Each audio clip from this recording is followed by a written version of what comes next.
কোরআন একটা ভাওতাবাজি জামাত ইসলামের। স্বাধীনতার মহান ঘোষকের সুযোগ্য পুত্র বাংলাদেশের বৃহত্তম রাজনৈতিক দলের চেয়ারপারসন হচ্ছে বেগম শহীদ প্রেসিডেন্ট জিয়াউর রহমান তারেক রহমান। তার নামটি উচ্চারণ করতে হলে উজু করে করবেন।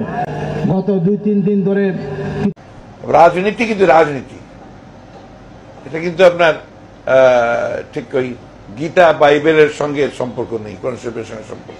রাজনীতিতে অনেক কিছু থাকে যে কতগুলো আপনার প্রয়োজন অনুযায়ী আপনাকে সেগুলো পরিবর্তন করতে হয়, এটা অত্যন্ত প্রয়োজনীয় ব্যাপার।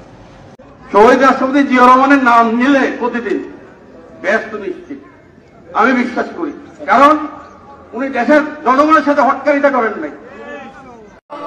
আদান হচ্ছে হোক সিলেকশন করার জন্য আপনারা এখন থেকে ট্রাই করবেন, এখন থেকে সিলেকশন করবেন এবং ওয়ার্ড লেভেল থেকে অবিপ্রামীদের অ্যাকশন।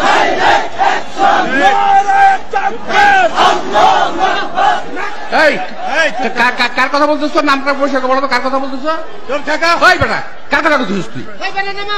ফাজিল তো থাকা নবীরে ধৈরা জেলে দিয়ে কমুনে সালা ফেলা, নবীরে ধৈরা জেলে দিয়ে কমুনে সালা ফেলা, ফাজিল গুলা কোথাকার।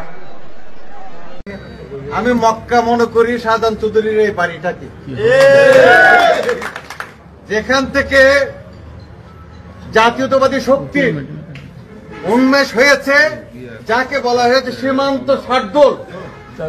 আজ যারা সামনাসামনি উপস্থিত আছেন, আজ এই সভায় ক্যামেরার মাধ্যমে, প্রযুক্তির মাধ্যমে যারা আমাদের সাথে যুক্ত আছেন, আমরা সবাই মিলে কি সিদ্ধান্ত নিতে পারি যে আজ থেকে বিএনপির 41তম প্রতিষ্ঠা বার্ষিকীতে কি আমরা সিদ্ধান্ত নিতে পারি আমাদের নেতা শহীদ রাষ্ট্রপতি জিয়াউর রহমান বাংলাদেশী জাতীয়তাবাদের জাতির পিতা।